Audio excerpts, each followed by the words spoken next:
I don't work tire. Now, if I don't finish this work early now, I go do late too because very soon now, this occasion I'll expect. I know how the thing go be. Hey, not only to dey help my brothers finish, so I need to go on occasion. I just 9 January 9. I just get to wedding celebration. You want to do? Not only the only woman where they for this Okokowa, where go they help? Other women not there for this Okokowa. All these are our brothers where they in Nkota, where they help us now. They put these street lights. They put these street lights. They know they try, and then they try. And at least I go help. They follow the business me. When are you going to finish it? Since morning to now, I don't make it finish it. Kata sign obodo gina amount obodo street light o. Yeti obodo street light. Kina yeti obodo street light. Ni o ma na abata na obodo.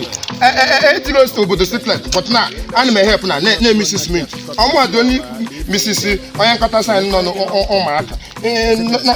Not only me o. I dey try o. Other woman, what can them follow you? Miss this me. You go do fast o. I go do fast. Oh, I'm the highway. To be on the highway. Man, the trouble, whatever, highway.